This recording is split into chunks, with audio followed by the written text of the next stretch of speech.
That's what you have going on. So let's go to chapter 1 in Colossians. Let's tie into some other things that Brother Shalom reveals.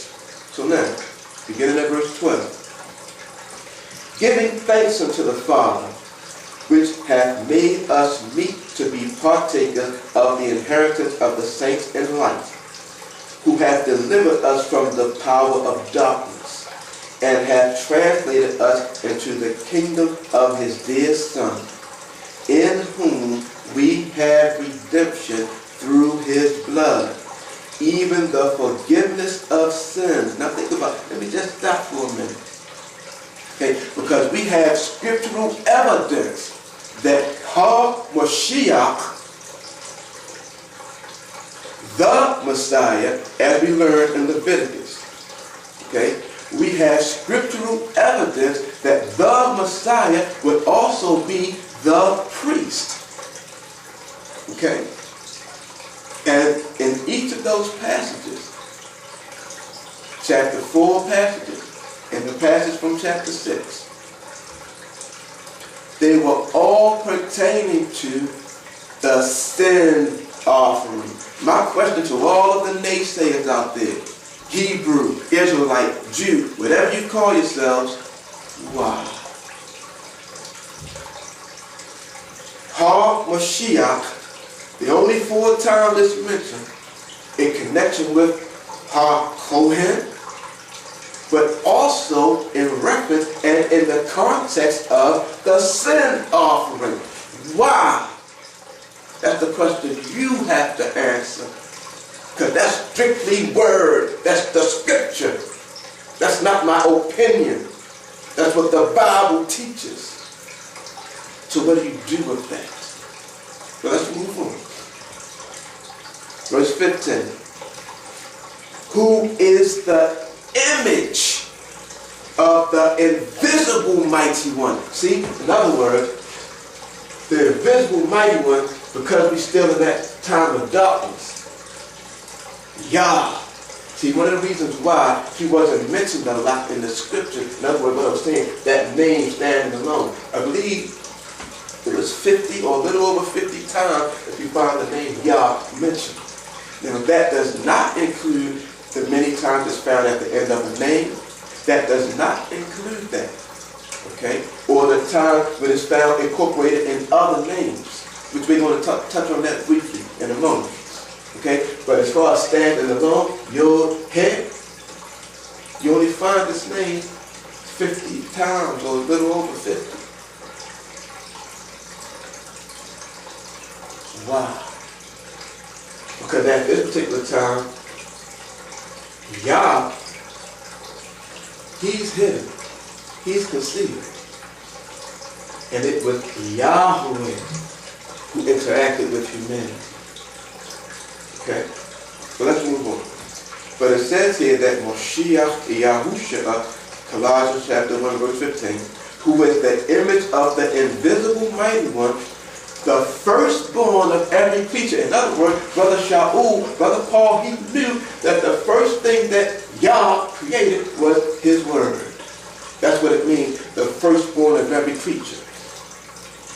Then it says in verse 16, for by him, now what he's doing, he's co-signing what the Apostle John already brought up. For by him, by the word, Yahweh Elohim, who has now become the embodiment in Yahushua HaMashiach.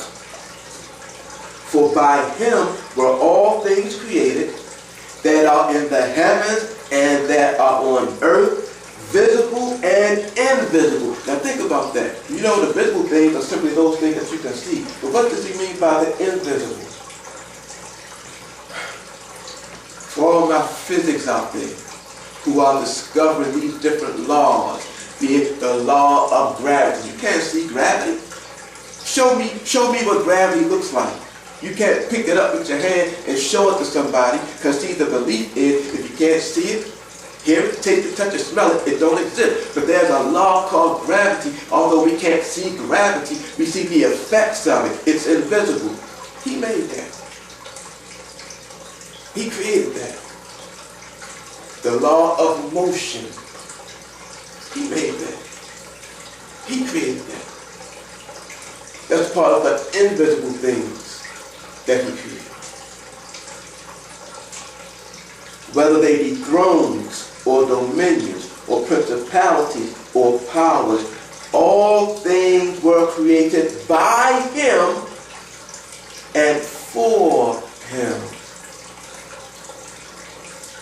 And he is before all things, and by him all things consist. And he is the head of the body, the assembly. Now he touches on something else. Who is the beginning? Okay? In other words, tying into that beginning part of the first and the last thing that the Father created. Tying into Isaiah 43:10. He is the beginning, firstborn of all creation. But this is something else he's the beginning of.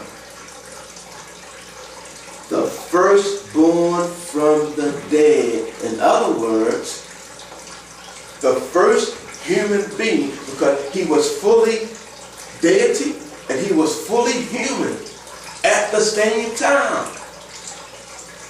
And when that man who was nailed to that stake died, that life form that was in that flesh, that human being who was called Yahushua, died. That flesh died, but was also resurrected. That was interesting. He said, as a sign of who he was when he walked this earth, he was going to give them the sign of the prophet Yunah. Okay? When you get an opportunity, do a research on the name Yunah or Jonah and see what that means. You'll find something very interesting. But let's move on. That in all things he might have the preeminence. For it pleased the Father that in him should all fullness dwell. In other words, the fullness of the Godhead, Yahweh Elohim, dwelled in Yahushua HaMashiach bodily. And having made peace through the blood of his stake, by him to reconcile all things unto himself. By him, I say, whether they be things in earth or things in the heavens. So what takes during the fourth millennium? See, that fourth millennium, that fourth day that we learn about in creation. Again, we learned that two great lights and the stars are created on the fourth day, correct? Because we have it up here on the board, and we have it written this way for a reason. These two are connected, as we can see by now. Okay? Now, he simply represents a particular star who will be above the brethren. In other words, who are the brethren? Well, the brethren are us, the saints. In other words, the word saint simply implying the sanctified ones. That's why when he walked the earth, one of the things that he said, I am the light of the world. Why did he say that? Because he understood that it was during the fourth millennium, which corresponds to the fourth day, which was given to create light or give light to the earth when the greater light and the lesser lights were created. So when he walked the earth, I am the light of the world.